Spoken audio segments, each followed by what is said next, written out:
alle sammen, og velkommen tilbage til min kanal. Jeg hedder Karina, og det er mig, der står bag Karinas Kræveunivers på Instagram og her på YouTube. Det er blevet tid til et nyt afsnit af podcasten. Det er lidt tid siden, jeg har filmet sidst, men jeg har ikke haft så meget at vise frem.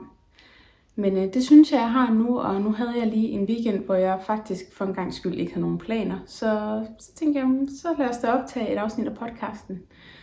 Så find strikketrådet frem, eller hækletrådet, eller hvad du nu har, og læn dig tilbage, og så lad os bare springe ud i det. Jeg synes, vi skal starte med, hvad jeg har på i dag, for jeg har nemlig et færdigt projekt på. Og det er min Chunky Dahlia sweater, som jeg har strikket. Og jeg er vildt glad for den. Jeg har faktisk allerede brugt den en hel del. Jeg har haft den på arbejde nogle gange, og jeg har faktisk ikke engang fået den vasket nu efter dem. Jeg blev færdig med at strikke den, fordi jeg havde bare lyst til at hoppe i den med det samme. Jeg sætter lige et klip ind af den, hvor I kan se mig i fuld figur. Men det er den her Chunky Dahlia fra Lenit, Lene Holme Samsø, som hun også hedder. Og den tog mig, jeg tror den tog mig 2 uger eller 2,5 uger at strikke. Det tog ingen tid. Jeg strikkede den på pin 6, er jeg lige ved at tro. I må ikke hænge mig op på det. Jeg mener, at den blev strikket på pin 6, så det gik bare lynhurtigt. Den har det her vildt flotte bærestykke. Mange af jer kender helt sikkert Dahlia og Chunky Dahlia. De er meget populære og har været det i lang tid, og er det stadigvæk. Og jeg har længe tænkt på, at jeg godt ville strikke sådan en. Og nu fik jeg chancen, men de har altså, den har det her vildt flotte bærestykke med bladmønster. Og I kan måske lidt bedre se det herude, hvor jeg har bare arme under. Men vildt flot bladmønster. Og lige til at starte med, da jeg skulle i gang med det, så tænkte jeg, kan vide, om jeg kan strikke det, så det bliver pænt. Og og kan vide, om jeg kan finde ud af det her mønster og strikke efter diagram og sådan noget. Men det gik faktisk virkelig fint, og det var slet ikke så svært.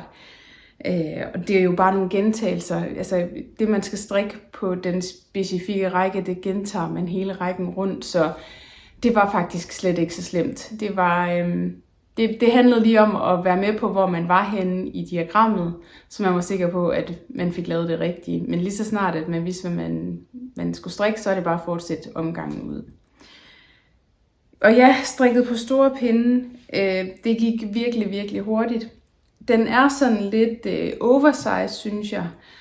Og det gør som sådan ikke noget. Jeg synes, den ser lidt stor ud. Så jeg har overvejet, om jeg skal strikke eller sy en strikkeelastik i bunden, sådan der lige er noget, der sidder lidt til kroppen. Det kan jeg bedst lide i mit tøj. Men det kan også være, at den bare får lov at være, som den er. Den er egentlig tænkt lidt som sådan en sweater, der er god lige at tage over sig på en sommeraften, eller kølig sommeraften, eller I ved, sådan en til at have over noget andet. Jeg havde ikke som sådan tænkt, at det skulle være en, jeg skulle have på som en overdel i løbet af dagen, selvom det har jeg haft nu her. Men hvis min tanke med den er, at jeg skal have den uden over bluser og så videre, så gør det jo ikke så meget, at den er lidt løs og er sådan lidt oversize. Så det tror jeg finder ud af efterhånden, som jeg får den brugt, og efterhånden, som jeg finder ud af, hvad jeg vil bruge den til. Den er strikket i noget garn fra lageret, og noget, jeg har købt. Jeg har jo sådan lidt et uofficielt mål i år om, at jeg ikke vil købe for meget nyt garn. Jeg vil rigtig gerne have strikket noget af det, jeg har på lageret op, og det er ikke fordi, jeg har et kæmpe garnlager. Når jeg ser nogle andre podcaster eller nogen på Instagram og ser deres garnlager, så tænker jeg, okay, jeg har godt nok ikke ret meget, så jeg har ikke et kæmpe garnlager, men jeg har garn liggende til nogle projekter, som aldrig er blevet til noget, eller noget, som ikke blev godt alligevel. Og det vil jeg bare super gerne have brugt. Jeg vil rigtig gerne have trævlet det op, jeg ikke kommer til at bruge, så jeg kan strikke noget andet af garnet. Og det garn, jeg har liggende, det vil jeg bare rigtig gerne have brugt.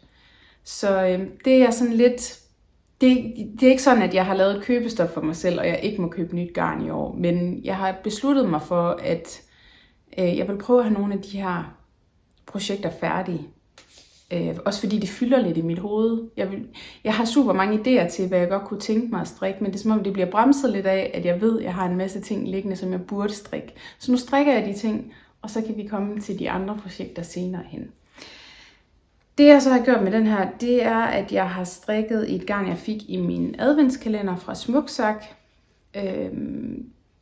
Der findes nogle videoer på min kanal, hvor jeg viser, hvorfor noget garn jeg har fået i min adventskalender. Og et af de garner, jeg fik, det var det, der hedder Samai, som er fra Smuksak, altså fra Smuksaks eget brand. Og det er det her lækre garn i den her flotte mørkebrune. Super lækker garn. Det er et blågarn, mener jeg. Jeg synes ikke lige, jeg kan se det nu her. Men super lækkert tyk garn, og det er 70% babyalpaca, 7% merino-uld og 23% polyamid. Så det er sådan en blandingsgarn, det gør ikke mig noget. Det er virkelig blødt. Men jeg var lidt nervøs for at strikke i det, og skulle strikke den her trøje i det her garn, fordi at jeg havde sådan lidt en fornemmelse af, at det måske godt kunne blive lidt slasket. Altså ligesom nogle af de her, hvad hedder de? Drops Wish? Nej, Drops Air. Er det den minder lidt om? Det var der nemlig også en fra min strikkeklub, der sagde, at hun havde hørt, at den skulle minde lidt om... nu kan jeg bare ikke huske, om det er Drops Air eller Drops Wish. Jeg kender ikke lige de garner så godt. Men netop det garn fra Drops havde jeg så hørt godt kunne blive sådan lidt slasket i brug, og lidt fladt og lidt uformeligt og lidt træls. Og så ville jeg bare være super ærgerlig over at have strikket en hel sweater i det, hvis den blev sådan. Så jeg var meget i tvivl, og jeg spurgte folk til råds på min Instagram, og jeg spurgte folk til råds i min strikkeklub, og jeg var så meget i tvivl om, hvad jeg skulle, om jeg skulle have en følgetråd med eller ej. Og til sidst så blev jeg enig med mig selv om, jeg tager en følgetråd med, men jeg vil ikke have en mohairtråd, fordi som I ved, hvis I har fulgt med her, så er mohair og mig sådan lidt et had-kærlighedsforhold, og det kommer vi til senere. Men hvis jeg kan undgå at have en mohair med som følgetråd, så gør jeg det faktisk.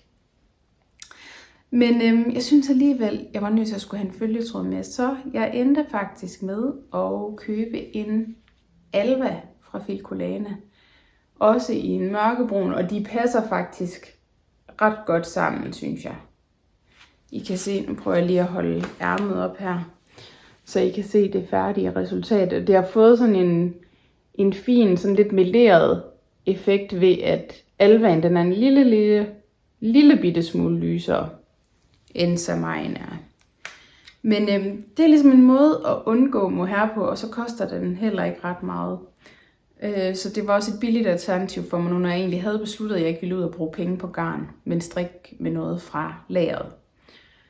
Så jeg købte 5 nøgler af den her. Det kostede 150 kroner. Og så har jeg brugt 6 nøgler af Samaien. Jeg havde 11 nøgler fra min adventskalender, så jeg har stadigvæk 5 nøgler tilbage. Så det må vi jo se, hvad det skal blive til. Jeg har tænkt, det kunne være, at det kunne blive til en slipover. Jeg ved ikke lige helt, om jeg er slipover-typen. Jeg har strikket et par stykker før, og dem bruger jeg ikke rigtig. Så det skal jeg lige overveje. Men der var i hvert fald noget af garnet fra adventskalenderen, der kom i spil sammen med en Alva, og jeg synes, det fungerede super godt.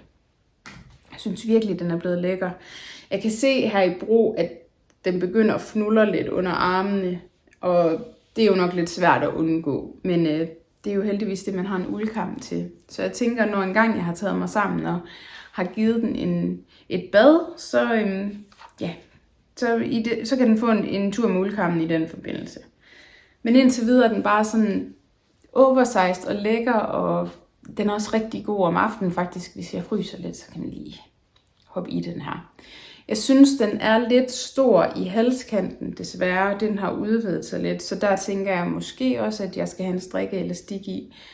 Enten gør det, eller også så lader jeg den bare være, som det er, og så er det bare sådan, den pasform er. Men super god opskrift. Jeg har faktisk ændret noget andet. Når man har strikket bærestykket med det her bladmønster, så er der raglan udtagninger indtil man skal sætte af til ærmer. Og der endte jeg faktisk med at lave færre udtagninger, end jeg skulle, fordi jeg synes simpelthen, den blev for bred. Og det er faktisk på trods af, at jeg overholder strikkefastheden. Og det synes jeg ikke lige er noget, jeg har hørt om Lenits opskrifter før, at de skulle blive lidt lange i det på den led. Så det kom egentlig lidt bag på mig. Så jeg stoppede Ragland noget før, og så slog jeg bare de ekstra masker op under ærmerne. Så de masker, jeg ikke havde lavet som udtagninger, dem slog jeg op, da jeg skulle slå masker op under ærmet. Og sådan at jeg har det rigtige maskeantal rundt på kroppen. Og jeg synes faktisk, det er noget, jeg har prøvet nogle gange fra forskellige designere. Det synes simpelthen, det bliver så langt, og jeg gider ikke, at ærmerne de slutter helt ned i taljen. Altså det duer ikke til min krop, og den pasform, det duer bare slet ikke til mig. Men så har jeg bare haft succes med nogle gange, og bare lade være med at lave udtagningerne, og så slå de ekstra masker op under ærmet, og det fungerer super fint for mig. Så det har jeg gjort med den her. Er der andet, jeg lige skal sige med den? Ikke andet end, at den kan virkelig anbefales. Garnet kan virkelig også anbefales. Det er virkelig en lækker brun farve. Jeg var faktisk lidt i tvivl om man ville kunne se mønstret, fordi garnet er så mørkebrunt. Fordi jeg ville også synes, det var lidt ærgerligt at strikke en sweater med så flot et mønster, hvis man ikke rigtig kunne se det. Men jeg synes faktisk, det træder fint frem, og det gør det især, når jeg ikke har noget på indenunder med ærmer, sådan at man kan se hulmønstret her ved armene. Jeg synes faktisk, det er blevet super godt. Så det var det, jeg havde på. Det var et færdigt projekt. Jeg har et færdigt projekt mere, og det synes jeg, vi skal kigge på nu.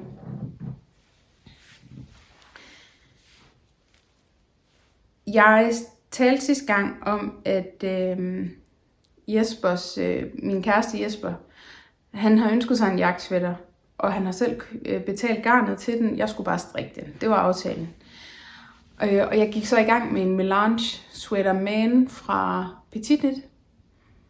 Og den har jo så været i gang med, og så har der været nogle andre ting, der har været lidt sjovere at strikke på. Og så var den røget sådan lidt i gemmerne. Men sidste gang jeg lavede podcast-afsnit, der fortalte jeg, at den er ikke død. Jagtsweateren er ikke død. Nu får den sit shine. Og det gjorde den, da jeg var færdig med det podcast-afsnit. Der gik jeg i gang med at strikke på jagtsweateren, og så gik der jo faktisk ikke ret lang tid, før at den var færdig. Og jeg vil bare sige, at jeg synes virkelig, i den her proces med at prøve at få nogle ting færdige, og få noget af det fra lageret gjort færdigt, der kan jeg mærke, at selvom jeg egentlig altid har nyt at ikke at være monogamstrikker, men at have mange projekter i gang på samme tid, så kan jeg godt mærke, at det der med at strikke på én ting ad gangen, det giver mig noget helt andet. Og det havde jeg faktisk ikke troet, det ville, fordi jeg netop altid har nyt, at når man blev træt af at strikke på det, så kunne jeg strikke på noget andet. Men det der med at kan se fra uge til uge, se fremskridtene i det, man strikker, fordi man kun strikker på det ene projekt, og så rent faktisk også få nogle projekter færdige, det kan noget. Det gør virkelig noget godt for mig. Så jeg er sådan lidt i overvejelse omkring, om jeg måske skulle begynde at tvinge mig selv lidt over i at være lidt mere monogamstrikker. Jeg tror aldrig, jeg blev typen, der kun har ét projekt på pinden ad gangen. Men måske kun 2, så man har noget, man kan veksle lidt imellem. Men ellers det der med at strikke på det samme projekt i en periode, for at få det færdigt, det kunne jeg godt lide. Og jeg havde troet, jeg ville kede mig, og det synes jeg slet ikke, jeg gjorde. Selvfølgelig, altså at strikke rundt på kroppen, eller strikke ærmer, det bliver aldrig min yndlingsting, det der med glatstrik i massevis af centimeter. Det bliver aldrig min favoritting, men jeg synes faktisk, at det var helt okay. Og så var det bare så fedt at kunne se fremskridtene. Og så begyndte jeg faktisk også at bruge en motivationsmarkør. Så hvis jeg havde en dag, hvor jeg vidste, at i dag har jeg masser af strikketid, så satte jeg lige en maskemarkør, der hvor jeg startede. For ligesom at kunne se, hvor stort et stykke, at jeg havde fået strikket, når der var gået en dag, eller når der var gået en weekend, eller hvad nu end det var.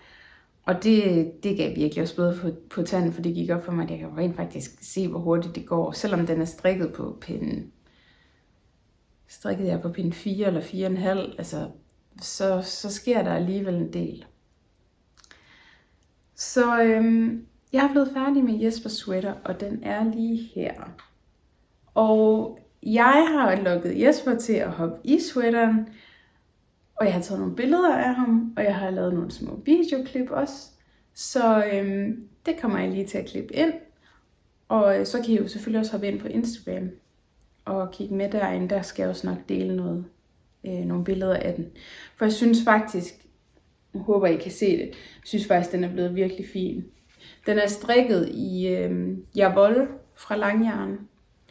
Og det har jeg været super glad for at strikke i. Det minder jo rigtig meget om mit yndlingsgarn Avetta. Så det har jeg været super glad for at strikke i. Og jeg har strikket i det, fordi jeg gerne ville have, at den var til at proppe i vaskemaskinen. Fordi at når han skal rende på jagt i den, kender jeg ham ret, så kommer han også til at bruge den til alt muligt andet end at gå på jagt. Så den kommer til at skal bruge nogle vaske en gang imellem. Og så synes jeg bare, det var vigtigt, at det kunne vaskes i maskinen, så han også selv kan vaske den. Selvom det bliver nu nok mig, der kommer til at vaske. Det er også fair nok. Ja. Og den sad super godt på ham. Lige indtil... Nej, jeg vil lige fortælle lidt om konstruktionen først. Altså, den er jo strikket med vendepinde i nakken. Og så samlet under ærmerne og strikket rundt. Og så er der strikket ærmer på her til sidst. Og den har en super pasform. Den sidder virkelig pænt på ham. Det synes jeg faktisk. Og den sad helt perfekt på ham, da den var færdigstrikket. Altså som i, den sad perfekt. Jeg har også virkelig målt mange gange, om jeg overholdt strikkefastheden. Jeg har overholdt strikkefastheden. Det plejer jeg også at have lidt problemer med, men det har jeg altså ikke haft på hverken den her sweater eller på Jespers sweater. Så der sker ting og sager. Men den sad så flot på ham, da den var færdig. Og så tænkte jeg, den skal jo have en vask, så jeg vaskede den i hånden med noget uldvaskemiddel. Og så kunne jeg godt se, at da jeg fik den op af det vand, der var den meget stor. Jeg tænkte, jeg må jo lige prøve at se, når den er tør.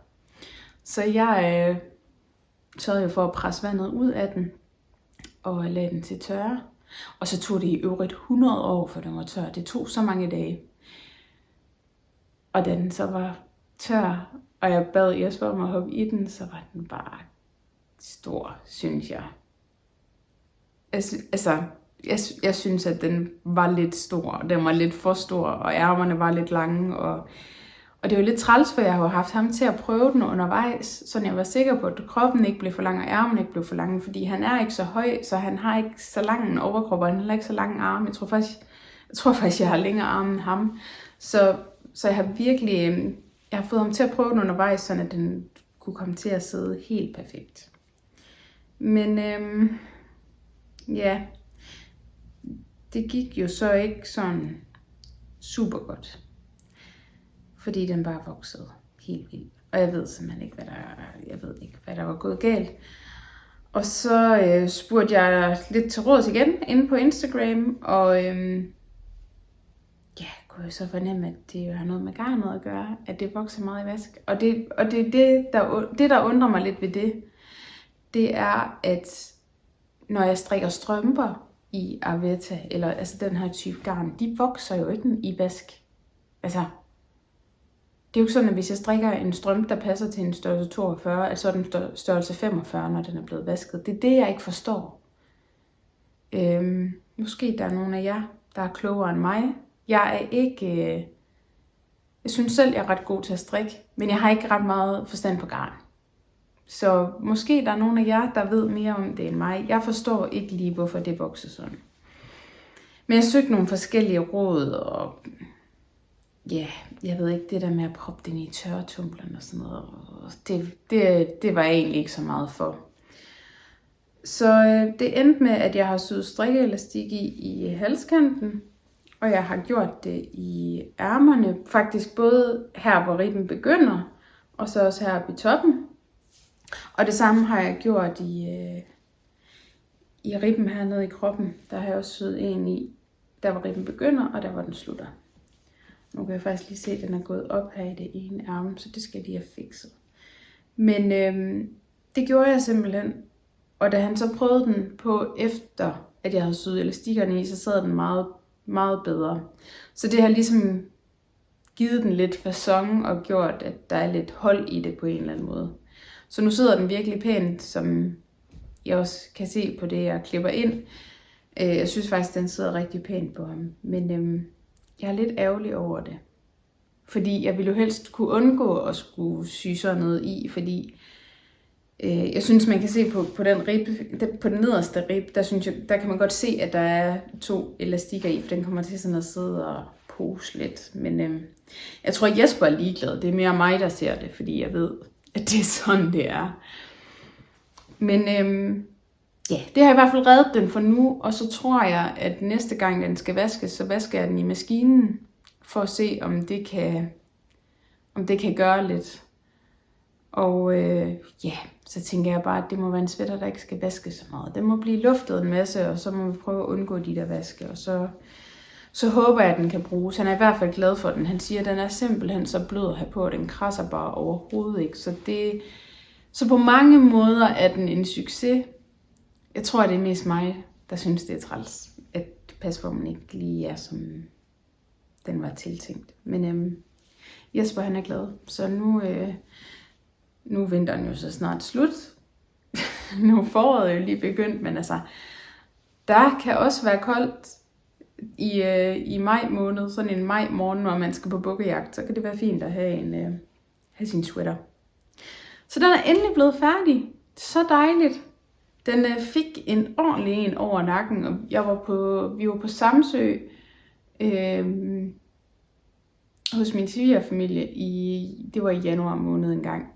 Og der fik den bare kærlighed hele weekenden, så der skete virkelig meget. Så ja, nu er jeg færdig med, han nåede lige at få den i dag, og så stjal jeg den med hjem igen, fordi jeg lige skulle vise jer den. Og så spurgte han også, kan man ikke sy sådan et mærke i nakken? Fordi jeg tror, han har lidt svært ved at se, hvad der er for bag. Så jeg tror lige at sy et mærke i nakken, sådan at han ikke er i tvivl. Og så kan han komme i gang med at bruge den. Så Melange Sweater Man, den kan i hvert fald også anbefales. Jeg synes, det er en rigtig fin opskrift. Meget simpel og til at have med at gøre. Ja, der er egentlig ikke så meget at sige om den. Den er ret vellykket. Det var de færdige projekter. Så har jeg faktisk 2 projekter, som jeg er i gang med. Og det er fordi, at der var noget garn til overs fra Jespers sweater, fordi jeg havde måttet ud og købe mere, for jeg løb faktisk tør. Og det forstår jeg ikke helt, når jeg har overholdt strikkefastheden og regnet ud med løblængden på garnet og alt det der. Men jeg løb tør, så jeg måtte ud og have noget andet garn, og det var jo 100 år siden, jeg havde købt det her garn, så jeg kunne selvfølgelig ikke få noget i samme indfarvning, men man kan faktisk ikke se det. Men det betød så, at jeg havde noget til overs, da jeg så var færdig med at strikke sweateren. Så tænkte jeg, der var jo den her saga med huerne. Jeg havde strikket hipsterhuer til både Jesper og mig selv, og Jesper han har brugt sin rigtig meget, og den endte jo simpelthen med at vokse. Altså den var jo så stor til sidst nærmest. Og jeg har engang brugt min ret meget, men min den er altså også vokset. Altså det flapper. Og det er bare mega træls. Så tænker jeg, jeg må i gang med en hue mere. Og det kan jeg vel så bruge den her rest garn til. Spørgsmålet er jo så bare, hvorfor en hue skal jeg så strikke? For jeg er færdig med at strikke hipsterhuer. Jeg synes simpelthen, de er så flotte. Men jeg er så træt af, at de udvider sig og bliver træls i vask. Og jeg kan jo fornemme, at jeg ikke er den eneste, der har, eller ikke i vask, i brug. Og jeg kan fornemme, at jeg ikke er den eneste, der har det problem. Så jeg gider simpelthen ikke strikke dem igen. Altså så sjov er 2x2 rib bare ikke. Men hvad skulle jeg så? Jeg synes bare ikke, jeg kunne finde noget, jeg synes var lige sagen. Og så endte det faktisk med, at jeg lidt modvilligt gik i gang med en Oslohue fra Petit Nit. Fordi sådan en har jeg nemlig også strikket før. Og den har jeg strikket til mig. Jeg har strikket en til mig selv for nogle år siden. Og den har jeg aldrig rigtig brugt, fordi den var for stor. skal så lige siges, at det kan være, der er noget med strikkefastheden på den, som ikke er helt, som den skal være. Men nu er jeg gået i gang med en Oslo-hue. Jeg er ikke nået så langt, fordi der skal jo laves det her ombuk. Jeg er snart ved at skal strikke kanten ned. Ja. Jeg har ikke strikket så meget på den på det seneste, fordi jeg har lidt en idé om, at den også udvider sig og bliver træls. Og så synes jeg jo lidt, det er spildt arbejde. Men spørg mig ikke, hvorfor jeg så er i gang med at strikke den færdig. Og jeg kan i øvrigt også se, at jeg er ved at løbe tør for garn, så jeg skal også ud og have mere garn til den. Og det... Ja. Jeg tror, jeg er et sted lige nu, hvor jeg lige overvejer lidt, hvad der skal ske med den. Om den skal strikkes færdig, eller om den skal trævles op og blive til en anden hue. Fordi jeg fik anbefalet en anden hue af en i min strikkeklub. Og nu kan jeg bare ikke huske, hvad den hedder. Det er også fra Petit Knit. Og hedder den Stockholm? Nej. Det kan jeg simpelthen ikke lige huske. Og jeg kan ikke lige kigge på min telefon, fordi den optager med. Nå, der var en anden hue fra Petit Knit, som jeg blev anbefalet, som en fra min strikkeklub har strikket, og den synes hun sad som den skulle. Altså den havde den pasform, den skulle. Jeg har ikke kigget i forhold til strikkefasthed og så videre, om jeg kan bruge det her garn. Hvis jeg kan det, så kunne jeg måske godt finde på at trævle det her op og prøve, fordi jeg synes, og jeg overholder strikkefastheden, men jeg synes bare, når jeg sådan lige prøver at holde den lidt ud, jeg synes godt nok, den er stor allerede nu. Så jeg ved ikke helt. Det må jeg lige finde ud af. Hvis strikkefastheden den passer på den der, jeg tror altså det hedder en Stockholm hue. Ja, det tror jeg. Og hvis den passer på den, så kunne jeg godt finde på at prøve den i stedet for. Så det finder jeg nok ud af i mit næste podcast afsnit, hvad der sker med det. Men ja, indtil videre har jeg fået strikket et godt stykke på den, som også skal snart til at strikke kanten ned. Og så får den jo sådan et ombuk. Den er ret simpel. Lidt kedelig. Det er jo bare glat strik. Men den er jeg i hvert fald i gang med. Det er dog længe siden, jeg har strikket på den. Og den er jo så også strikket i Jawoll for langjern, fordi det er resterne fra sweateren. Men det var også fordi, jeg synes, det var lidt smart, at så passede huen og sweateren sammen. At det var strikket i det samme garn. Men jeg når nok i mål. Altså, om ikke andet, så bliver det da vinter igen. Super flot at være i gang med huer og tykke sweatre og alt muligt, når at det er forår. Men sådan er det. Det var et lille andet projekt, jeg er i gang med. Jeg er i gang med et andet projekt, som er det, jeg strikker mest på lige nu, eller som jeg næsten udelukkende strikker på lige nu.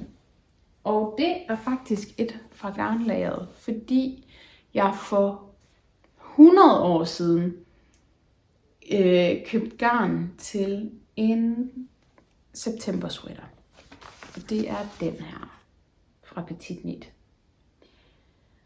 Og det er jo den her smukke, fluffy, patentstrikkede sweater. Og den er strikket i mohair. Og det var derfor, jeg nævnte tidligere, at vi ville komme til at snakke om mohair igen. Men jeg har for længe siden, mange år siden, købt garn til en september sweater. Og var gået i gang med den. Og jeg var gået i gang med den i en størrelse XL. Det der var problemet, eller det der er problemet nu, er at jeg var i gang med at tabe mig, dengang jeg begyndte at strikke på den. Og jeg har også tabt mig en del sidenhen, så en XL ville blive for stor til mig. Så jeg kunne godt regne ud, at det ville ikke give mig noget som helst at strikke den færdig, for jeg ville ikke komme til at bruge den. Så den blev trævlet op, og det har været sådan noget, jeg har skulle gøre længe. Altså den har ligget så længe og ventet på, at jeg ville trævle den op, og jeg har bare ikke kunne tage mig sammen til det. Og så en dag, det var faktisk den dag, jeg blev færdig med min Chunky Dahlia her, der skulle jeg i strikkeklub, så jeg havde ikke lige andet at strikke på. Jeg havde huen, og ellers så havde jeg faktisk ikke lige andet at strikke på. Og så tænkte jeg, så er det nu. Nu er det nu, du tager den september sweater med, og bruger tiden på at få den trævlet op. Så jeg sad i strikkeklubben og trævlede op, mens de andre strikkede, og endte med at få det hele trævlet op. Og så gik jeg ellers i gang forfra. Men jeg kom til at læse lidt i opskriften her, fordi i forhold til mit brystmål, jeg har et brystmål på 100, så burde jeg strikke en størrelse large, og det er også det, jeg strikker i de fleste andre opskrifter, så det passer meget godt. Men der står, at September Sweater har en lidt oversized pasform med et bevægelsesrum positiv is på omkring 15-20 cm. Det synes jeg deler med meget. Og jeg har fundet ud af, at det der oversize, det er ikke lige så meget mig, fordi jeg synes, jeg kommer til at se større ud, end jeg er. Jeg synes ikke, det er så pænt på mig. Det er pænt på super mange. Det er ikke lige mig. Jeg skal heller ikke have sådan noget helt tætsiddende, men det skal ikke blive for oversized. Så jeg kunne jo se her, at overvidden på sweateren i størrelse large er 113 cm, og jeg har et brystmål på 100, det vil sige, at der er 13 cm til overs. Positiv is på 13 cm.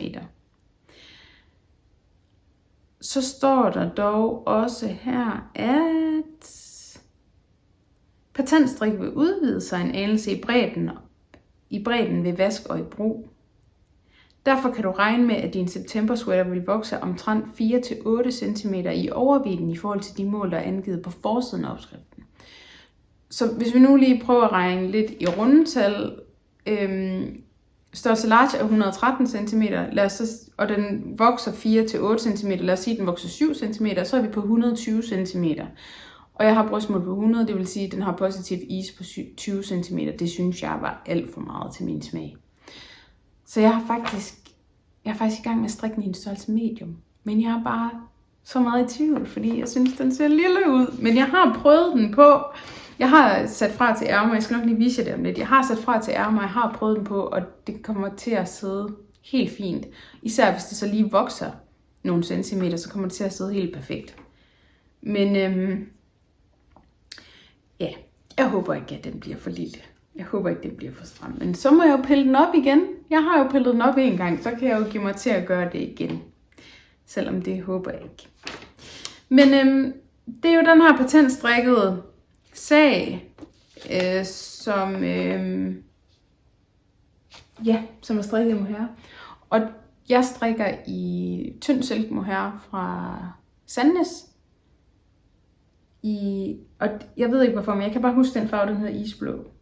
Og den er lidt fin. Jeg tror, dengang jeg købte garnet, der var det en rigtig god farve til mig. Nuværende mig og min nuværende garderobe, der ved jeg ikke lige, hvor godt farven passer ind. Men nu er det det garn, jeg har, så nu er det det, jeg bruger. Og så har jeg en blå sweater. Det skal heller ikke være så kedeligt det hele. Der må godt være lidt farve på. Nu kan jeg lige vise jer her, hvor langt jeg er kommet. Jeg håber, I kan se det. Så jeg har sat fra til ærmer og har strikket et lille stykke under ærmerne. Og den bliver jo simpelthen så flot. Altså patentstrik, det er jo bare, altså, wow. Det er virkelig flot. Og det, jeg bare er helt vild med ved den her sweater, det er de her udtagninger foran. Jeg synes simpelthen, det er så flot. Der er virkelig noget struktur i den her sweater. Så den er jeg i gang med. Jeg synes dog, at det går vildt langsomt. Og det gør det vel egentlig også, fordi man strikker jo, altså en maske i højden er jo egentlig 2 pinde, fordi du kun strikker hver anden maske på hver omgang. Du tager en løst af, og så strikker 2 ret sammen. Altså et omslag og en maske sammen. Så det tager jo 2 pinde, før du får en maske i højden. Jeg synes simpelthen, det går så langsomt. Jeg synes, jeg strikker. Og det er også fordi, at strikke patent tager for mig også lang tid. Altså jeg strikker langsomt, når jeg strikker patent. Så jeg er spændt på, om jeg nogensinde bliver færdig. Det føles som om, altså jeg synes, det er længe siden, jeg har sat masker af til ærmer. eller samlet her under ærmet. Jeg synes, det er længe siden, jeg gjorde det, men altså, jeg har jo ikke kommet ret langt. Så lige nu, der synes jeg lidt, det er et evighedsprojekt. Men jeg fortsætter bare med at strikke på det, indtil jeg er færdig. Nu vil jeg bare have den færdig og have brugt noget af det garn. Så har jeg 14 nøgler tynd silkemohair fra Sandnes liggende, og det er jo bare vildt lækkert garn. Så ligger det jo bare der. Det skal bruges, det skal ud og have noget liv. Så ja, jeg skal nok blive færdig med den på et eller andet tidspunkt. Satser på størrelsen af den rigtige. Jeg overholder strikkefastheden, og så tænker jeg, så må jeg blokke den. Når jeg er færdig, og den er vasket, så blokker jeg den, så den passer med strikkefastheden. Og så kan den så få lov at udvide sig derfra, hvis den gør det. Og hvis ikke, så skulle den gerne passe. Så den er jeg i gang med lige nu. Samtidig med hugen. Og så, så må vi se, hvad det ender med den hue der. Om jeg skal i gang med en anden, eller om jeg fortsætter med den her. Jeg er også bare træt af at bruge 30 kroner på en opskrift på en hue. Men altså, jeg er ikke god til det der med at strikke ud af fri fantasi og bare selv finde på noget. Det er jeg bare ikke god til. Jeg skal helst have en opskrift, jeg kan følge. Og jeg har været inde og kigge, om der ikke var nogen gratis opskrifter på nogle huer, jeg kunne bruge, men jeg synes bare ikke lige, det var det, jeg ledte efter. Jeg synes, det var meget damehuer og ikke så meget mandehuer. Men nu må vi se. Det må tiden vise, og det finder vi nok ud af næste gang jeg podcaster. Ja, det var faktisk det strik, jeg havde at vise frem i dag. Jeg er helt glad for, at jeg fik filmet det her afsnit. Fordi jeg bare havde sådan en weekend, hvor jeg ikke skulle noget som helst. Og så endte jeg med at tage med Jesper på skydebanen og skyde lertur i dag. Og så endte vi bare med at være derude i nogle timer. Og så var vi lige hjemme og rydde lidt op og gøre lidt rent hos ham. Og så ville han i fitness. Og så tænkte jeg, nu tager jeg hjem og optager et podcast-afsnit, for det er simpelthen for længe siden. Imens det stadigvæk er lyst, og det er stadigvæk lyst udenfor, men ikke lyst nok til at filme. Men jeg har investeret i lys. Jeg har fået mig et ringlight, som jeg også har glædet mig til at teste af. Og jeg kan godt mærke, altså det er lidt noget andet, og man kommer sikkert også til at kan se på filmen, at det er kunstigt lys. Men altså i mangel af bedre, man kan sige, nu er vi jo ligesom på vej mod de lysere tider, så nu skulle det forhåbentlig ikke være så stort et problem for mig længere med lyset. Men så har jeg det i hvert fald til efteråret og vinteren. Vi er jo lige kommet ind i marts. Så foråret er på vej, og jeg synes, det er blevet lysere. Især, altså jeg kan virkelig mærke det både om morgenen og om eftermiddagen, at det er væsentligt lysere, end det var for bare nogle uger siden, for bare en måned siden. Så det går den rigtige vej. Og indtil da, så bruger jeg mit nye lys, så jeg kan optage et podcast-afsnit til jer. Så tusind tak, hvis du har set med indtil nu. Og hvis du er ny, så velkommen til. Jeg sidder jo bare her og ævler om garn og strik, og nogle gange også om nogle andre kreative ting. Jeg hækler også og broderer en gang imellem og laver lidt forskelligt, men lige for tiden er det mest strik. Og hvis du er tilbagevendende, så velkommen tilbage. Det er dejligt, du er her. Hvis du ikke har gjort det endnu, så er du velkommen til at klikke abonner på knappen hernede. Og hvis du trykker på klokkeikonet, så skulle du meget gerne få en notifikation næste gang, jeg lægger noget op. Og så kan I jo i øvrigt også altid gå ind og finde mig inde på Instagram, inde på Karinas Krea Univers. Hvis man har spørgsmål eller kommentarer eller gode råd, eller hvad det nu end er, man gerne vil ud med, så er man altid velkommen til at skrive en kommentar på videoen her. Men vil man gerne have svar, så er det sikreste nok at skrive til mig inde på Instagram, fordi det tjekker jeg hver dag. Det er ikke lige hver dag, for at tjekke kommentarerne hen på YouTube. Så følg med ind på Instagram også, hvis du er derinde. Der prøver jeg at lægge nogle billeder op og nogle stories og så videre, når jeg lige husker det, og når jeg lige prioriterer at få det gjort. Så du er velkommen til at følge med derinde, og du er velkommen til at følge med her. Og så tror jeg faktisk ikke, at jeg vil sige andet end tak, fordi du så med. Jeg håber, vi ses næste gang i mit næste afsnit. Og så må du bare have det rigtig godt indtil da. Hej hej!